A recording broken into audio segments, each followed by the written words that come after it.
Hey everyone, welcome back to Female Founder World. I'm your host Jasmine, and today's conversation is with Abena Boamah, the founder of Hanahana Beauty.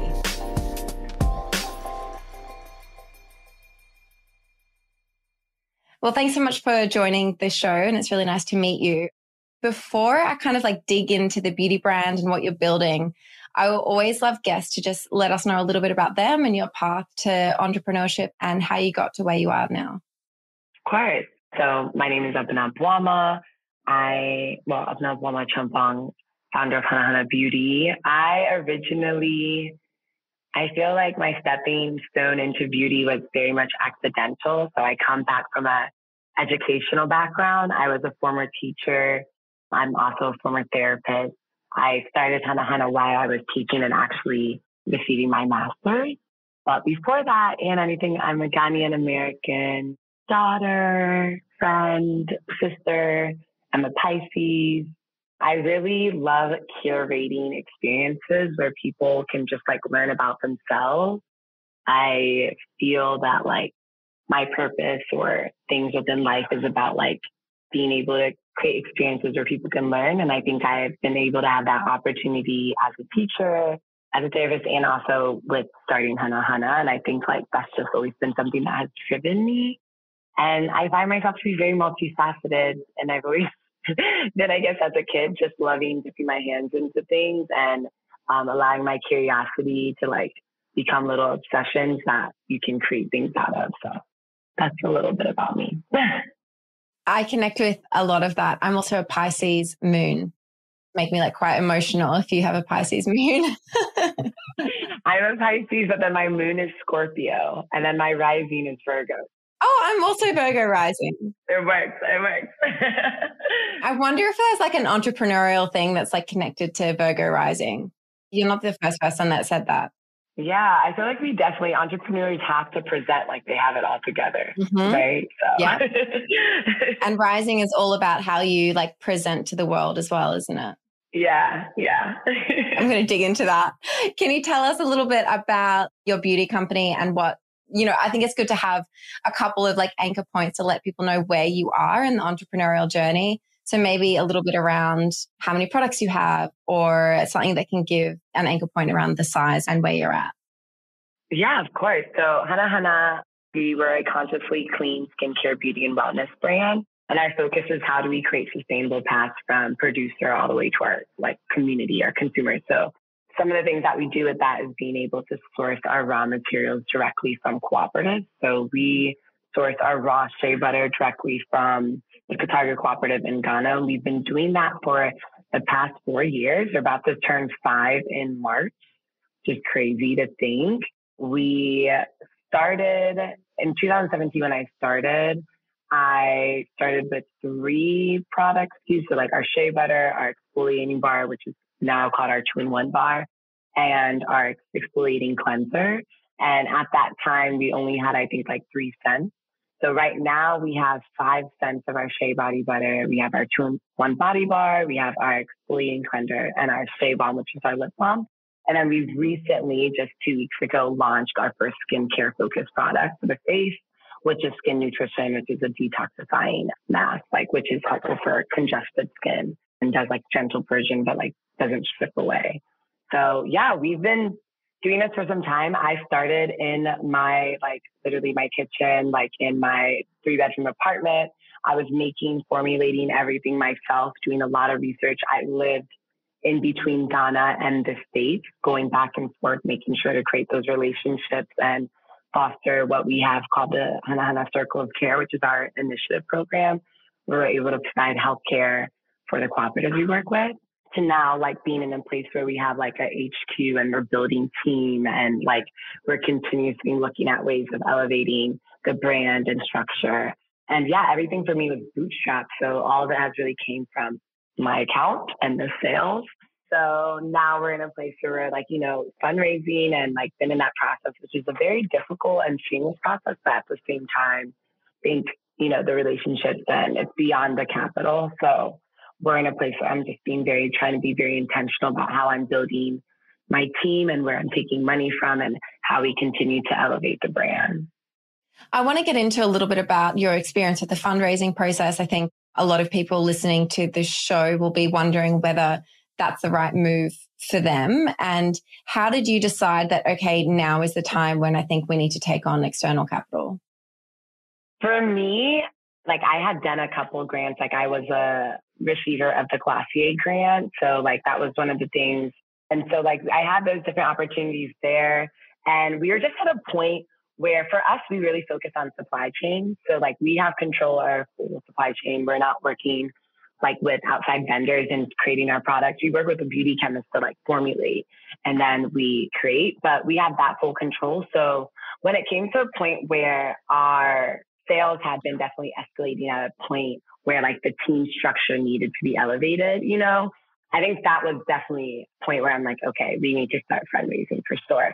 And where you're not just planning around just like your social or this or that, like those small things, when you're really thinking about like 3-year growth. You're thinking about, do you want to sell? Do you want to like be agnostic? Do you want to maybe become an IPO, which like no one ever says beauty brands can be? But like, you know, really when I started to think about those things of like future, how do I really want to grow Hanahana? And also when I realized that like it is unsustainable for us to just be sustained off of our sales. We don't have that. That's not how our business plan looks like. And if it was to look like that, it would just take the strenuous time. And like to be a successful beauty brand, you have to honestly have a level of outside capital, the expenses of what it goes into making products by itself on its own, especially when you start, you know, purchasing at a larger quantity, working with vendors. And I think sometimes you don't think about it, especially when you're starting, because you're just like, oh, I just need to purchase this, or like I can order this.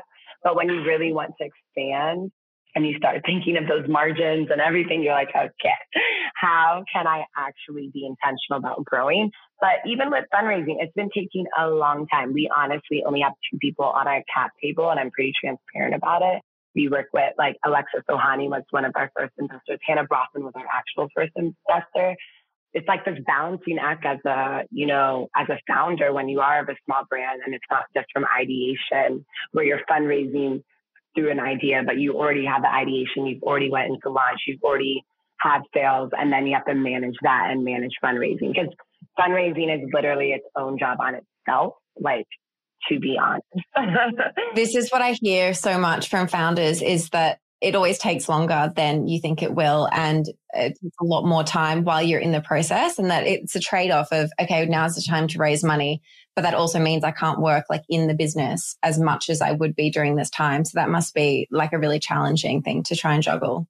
Yeah, because I think at the end of the day, you still will. Like, I feel at the end of the day, I always allow fundraising to fall a little bit more than not being within the business of things, which I don't know, maybe other founders have privileges not to be able to do that, or like they can, you know, but it's hard. I feel like I don't know if I came into it intentionally naive, but I was definitely slightly naive just because I definitely had a lot of, and I still continue to have a lot of connections and being able to be in the door and things where I don't think that opportunity is always for everyone. I started my fundraising off while I was doing the Glossier Grant. So I really utilized the people around me to like connect me. And I was also part of Tower 28 beauty school. And so I feel like I've found myself in a place where I've had mentors that are in the beauty space, like Amy Liu of Tower 28 or Priscilla from Coco Kine, and even Emily herself with Glossier. So like being able to utilize those people to like, you know, create access for me, you know, in that way.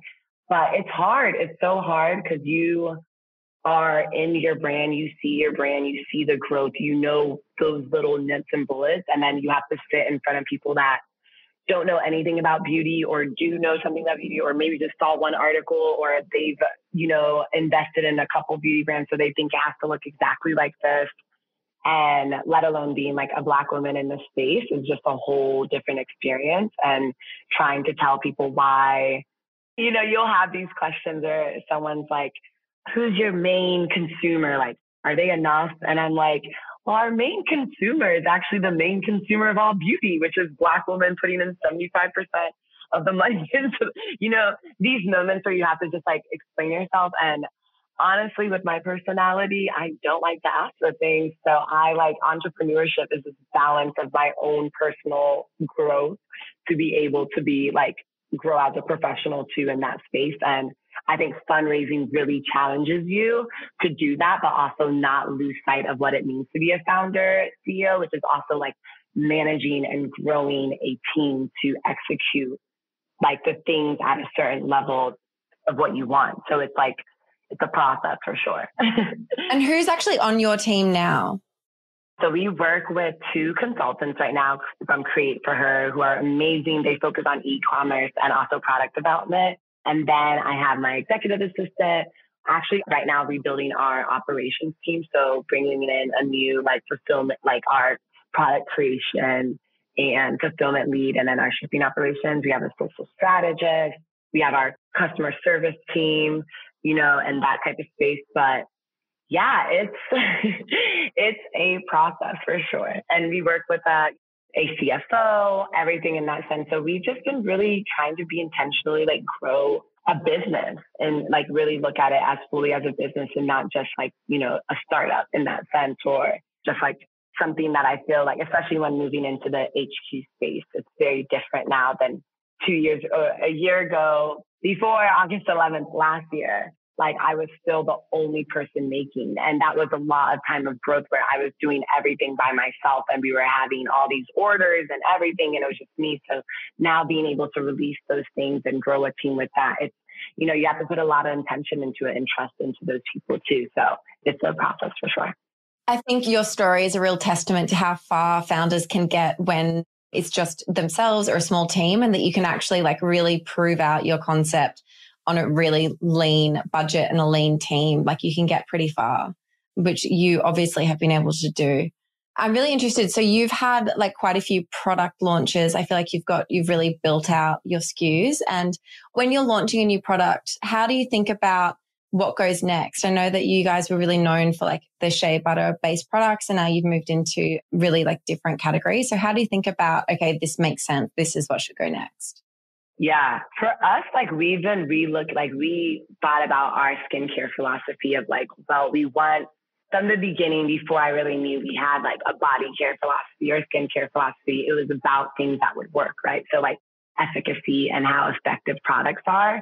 And I think that's how I look at moving forward with our formulations is like, is it doing what it's saying it's supposed to do? Is it at the most high efficacy or the concentration level where it's actually effective, and not just we're using ingredients to have an ingredient in there, you know?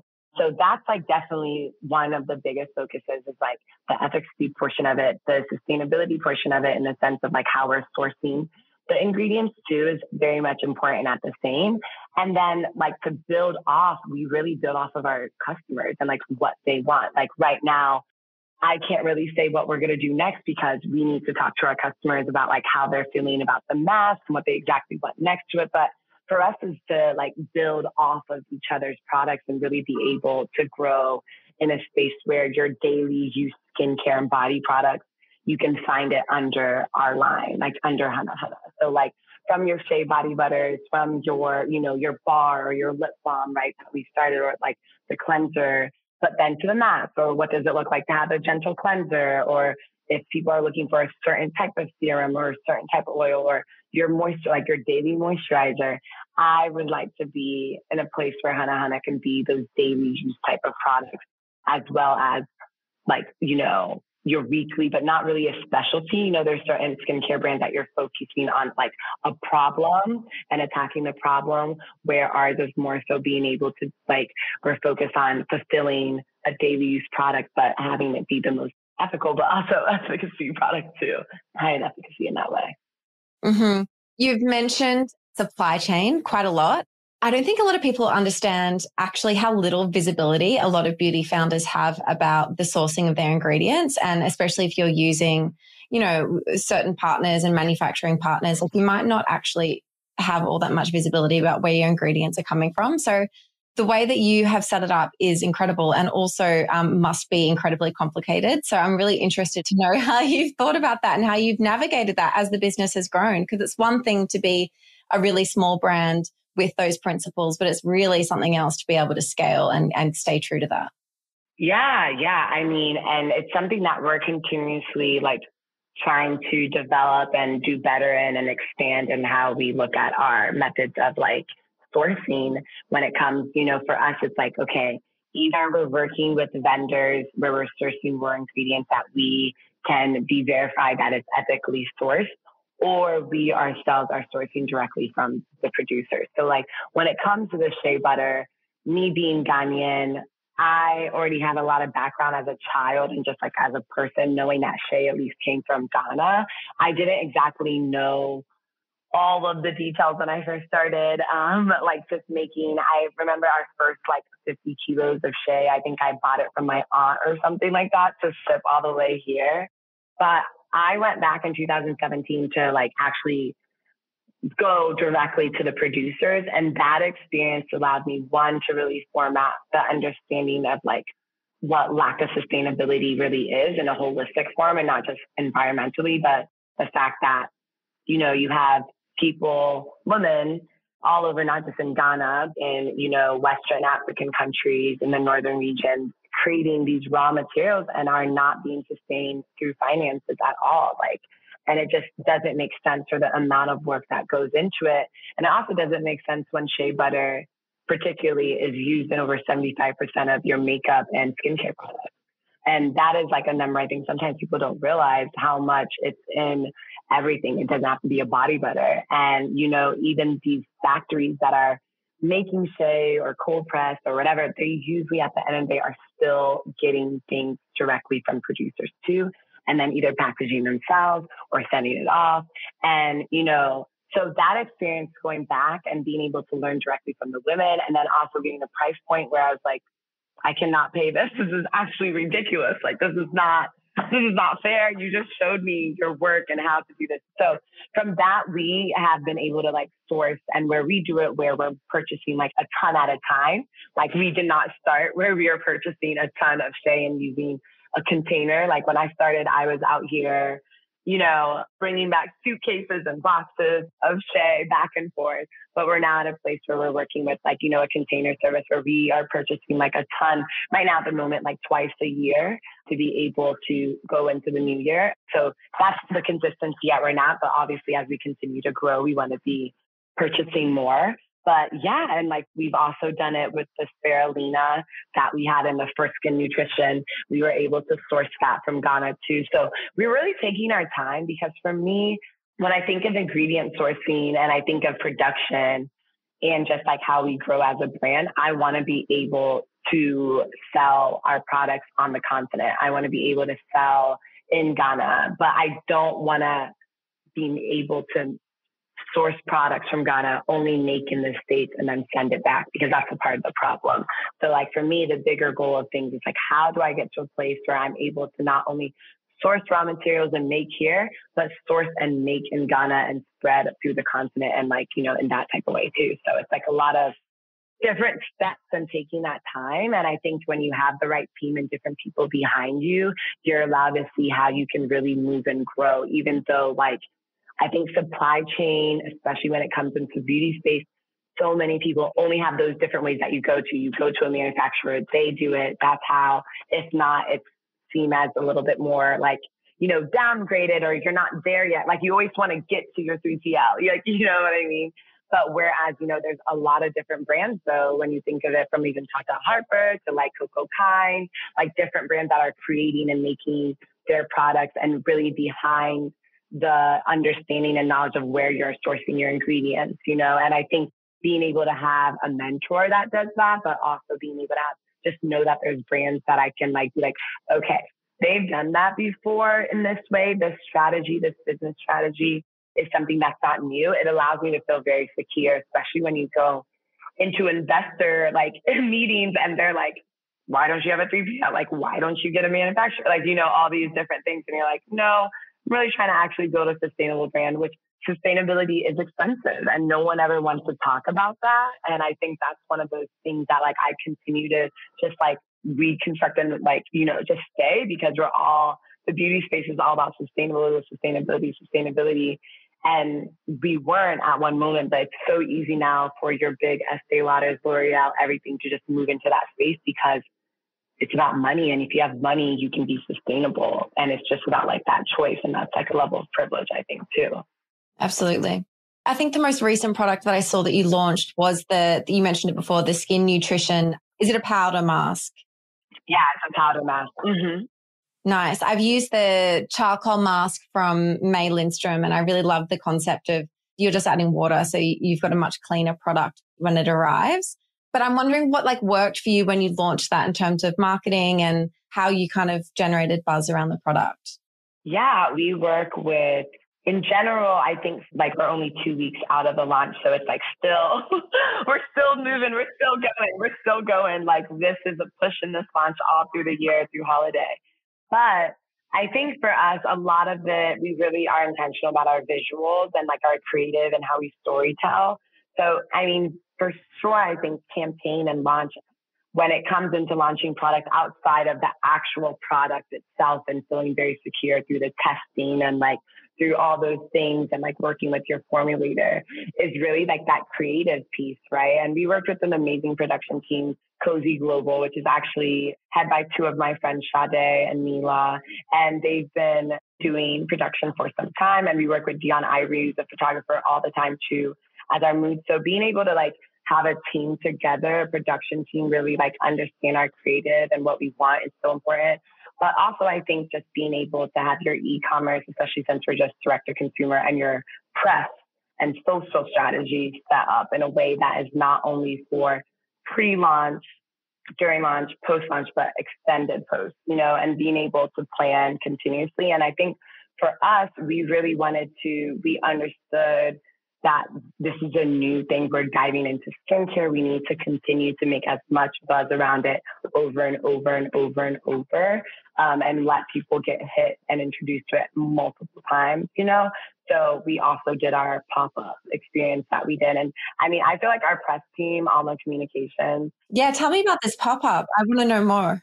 Yeah, we did the pop-up. We did a partnership with the Ace Hotel, and we took over the Ode Open Ceremony space and did a full pop-up, being able to then bring back some of the experiences that we used to do before COVID, which was like our yoga and show, which we did a collab with Lululemon. And we also then did beauty and show, where we were able to, you know, I got a chance to interview Brooke from Naked Beauty, who's a great friend of mine, Julie Wilson, the beauty director at Cosmopolitan, and then also, my goodness, why am I Akibi Keen, who used to be formerly Vogue and now at Rose Inc. So like being able to have these really beautiful conversations and experiences, but then also have this pop up where it was all about like Hanahana IRL and the fact that we've been online for such a long time, and we know that our creative and everything has been changing and evolving. So we want to create this experience in real life. So we started with New York. We're right now in like mid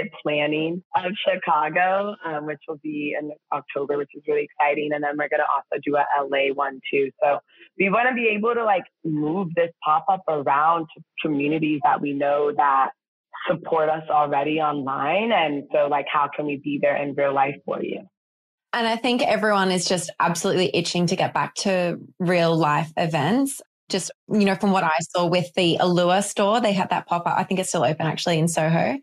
And the couple of events that they held there was just like a queue around the block to get in. And that was like a press event, which you never see a lineup for a press event. And I just think everyone is excited to interact in real life. So I think like adding in that event piece back into like the marketing mix is like a really smart move for sure.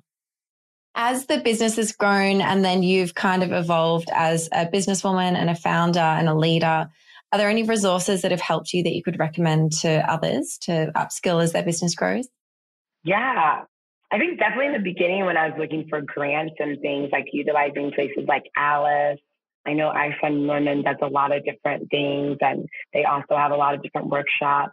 I mean, I think utilizing these programs that have launched in the wake of quarantine and Black Lives Matter movements, such as like the Glossier Initiative, Beauty School, you know, Sephora, like doing those, like taking advantages of those spaces. I really feel like for me, what is really helpful is the mentorship. And, you know, I think sometimes I wonder if you get this at all, but like as like a Pisces, like I'll be going through it and I'm just like, I'm just going to go through it just by myself.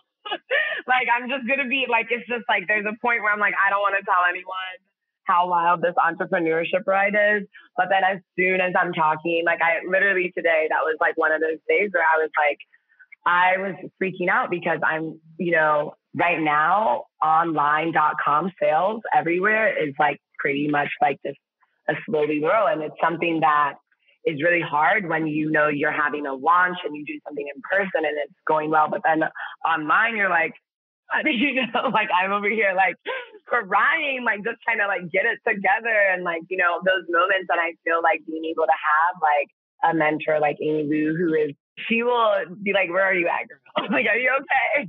Like having those types of people that will check in on you and like are supporting you from afar and are able to just like, they'll send that text and help. I think it's something that is just like, I'm like really grateful for. And I know that's like, it's hard because people are maybe looking exactly like where or who, but I think just being able to find those mentors and like, it takes time. I've had so many different types of mentors within my life, but I think within founder mentorship, especially someone that maybe is, like I said, I didn't come from the beauty space. I didn't come in like, working at L'Oreal once before, working somewhere else and like moving up and being like, oh my God, I can do this by myself. So, when you have those people, things just look way more accessible because there's certain things that you just don't know. And it takes a lot of energy. And I'm not even in a place where I feel like I'm always like mentoring someone or in that space. But I think when you do find someone that is able to like your founder friends or like where you're able to pass that information and all that, like, you really struck gold with it. And like, you just like, you have to kind of continue to work on those relationships and, see how you can be beneficial back and forth also with them too. I definitely hear that that's like a real theme with women that I speak with around mentorship and network and community is so important. Even if it's, you're not necessarily, everyone's going to have the opportunity to be mentored by Emily at Glossier, but peer mentorship is really important. Like people who are maybe one step ahead of you or they're in a, slightly different industry doing a similar kind of thing. Like I just think the more people and you pay it forward, like do the favors first, and they'll be there when you need them. I think that's really important. Yeah. I think peer mentorship is one of the biggest. I'm like in so many group messages with other friends or like just always right away. I think of people like Giada from Ami Collet or Lamade from My Topicals. Like there's different people that you can feel like you can always kind of just like, okay, I have a quick question or like, let's do a giveaway. Like, different things like that or if you're having trouble and you're like, girl, what is this? Well, thank you so much for coming on the show. It's been great to hear all about your story and I wish you all the best of luck with the rest of your fundraise. Of course. Thank you so much.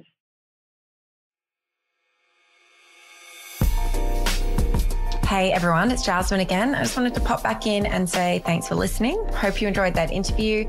And if you did, don't forget to drop us a 5-star review. I'll see you at the next episode.